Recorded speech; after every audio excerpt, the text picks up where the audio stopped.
मुख्यमंत्री देवेंद्र फडणवीस यांनी आता महाराष्ट्र थांबणार नाही अशी भूमिका मांडली आहे। त्याच धर्तीवर रिफायनरी प्रकल्पामुळे आता कोकण सुद्धा थांबणार नाही।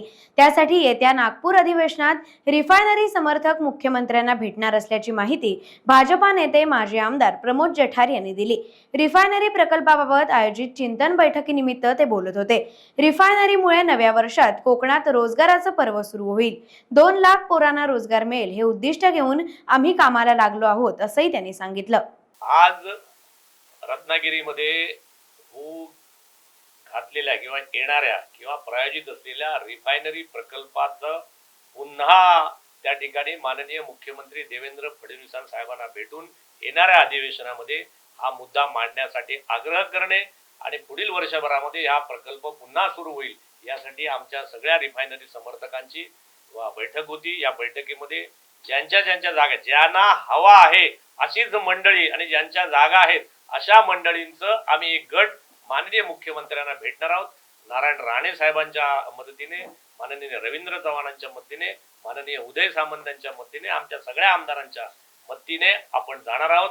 सर देवेंद्र फडणवीस साहेब पुन्हा मुख्यमंत्री झाल्यामुळे आणि त्यांनी जो संदेश दिलाय महाराष्ट्र नहीं रुकेगा, महाराष्ट्र आता थांबणार नाही, आम्हाला आता कोकण सुद्धा थांबणार नाही, कोकणाच्या पोरांना सुद्धा रोजगार हवाय ह्याचा आम्ही आग्रह ठेवणार आहोत। आणि केंद्रात सरकार आलं, खासदार आमचे निवडून आले, आमदार आले, आता आमची जबाबदारी आहे की आमच्या पोरांना या कोकणातल्या कुटुंबातल्या पोरांना रोजगार देण्याची जबाबदारी आता सरकारची आहे।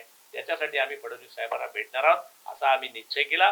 16 नंतर आम्ही सगळे नागपूरला जाऊ, प्रत्यक्ष भेट घेऊ आणि आग्रहाने सांगू की आमच्या कोकणाला आम्ही आमदार दिले, आम्ही खासदार दिले, आता माननीय मुख्यमंत्रीजी आता आम्हाला रोजगार द्या याच्या मागणीसाठी आम्ही जाणार आहोत। महाराष्ट्राच्या बाहेर तो जामनगरमध्ये ऑलरेडी आहे, पण आपण जर केला नाही तो आंध्रला जाईल, तो पुन्हा गुजरातला जाईल। ज्या ठिकाणी समुद्र किनारा आहे त्या ठिकाणी हा प्रकल्प उभा राहील, कारण या देशाला क्रूड ऑइल मध्ये आणि त्याच्यावरच्या पेट्रोलियम प्रोडक्ट मध्ये स्वयंपूर्णता आणायची आहे। जगामध्ये अनेक ठिकाणी युद्ध चालू आहे, समजून घ्या। आता अमेरिकेतला देशाचं नेतृत्व सुद्धा बदललेलं आहे। जगात युद्धजन्य परिस्थितीमध्ये देशाला जर स्वयंपूर्ण करायचं असेल क्रूड ऑइल सगळ्या पेट्रोलियम प्रोडक्ट वरती, तर देशाला हा प्रकल्प करावाच लागेल। तो आम्ही नाही केला तर या कुठल्या तरी राज्यात तो होणार आणि मग आपण बोलत राहू की प्रकल्प बाहेर गेला म्हणून। त्यामुळे येणारा प्रकल्प घालवायचा आणि गेलेल्या प्रकल्पाबद्दल नंतर बोंबाम करणे विरोधी पक्षाचं काम आहे। आम्हाला त्या भानगडीत पडायचं नाही। आम्हाला प्रकल्प हवाय, आम्हाला रोजगार हवाय, आम्ही खासदार दिले, आम्ही आमदार दिले, तुम्ही आम्हाला रोजगार द्या, हीच आमची मागणी आहे। कोणीही पाठिंबा काढलेला नाही। हा प्रकल्प होऊ शकतो, देशाला गरज आहे, ज्यांच्याकडे क्रूड ऑइल त्यांना सुद्धा गरज आहे आणि त्यांना एका मोठ्या बंदराची गरज आहे। जे बंदर सिंधुदुर्ग आणि रत्नागिरीला किनारा लाभलेला आहे, त्यामुळे सगळ्यांना या प्रकल्पाची आणि या सगळ्या गोष्टीची गरज आहे, देशाला गरज आहे।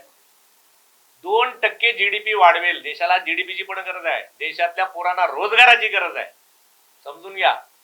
सर्वे अपि सुखीन संतु सर्वे संतु निरामया, सगळ्या लोकांना सुखी करण्याची ताकद या प्रकल्पात आहे। राहिला प्रश्न पर्यावरणाचा, राहिला प्रश्न जमिनीचा, राहिला प्रश्न ज्यांना हवा आहे त्यांना होण्याचा, तीच माणसं आली पर्यावरणाची काळजी घेऊ शकतात त्याची पण सांगणारी मंडळी आहे। त्यामुळे आता आम्हाला रोजगार दाखवा आणि पुढच्या निवडणुकीला सामोरं जा, हे आम्ही आमच्या सरकारला सांगणार। टाइम्स डिजिटलला लाईक करा, शेअर करा, सबस्क्राईब करा आणि बेल आयकॉन दाबायला विसरू नका। Times digital.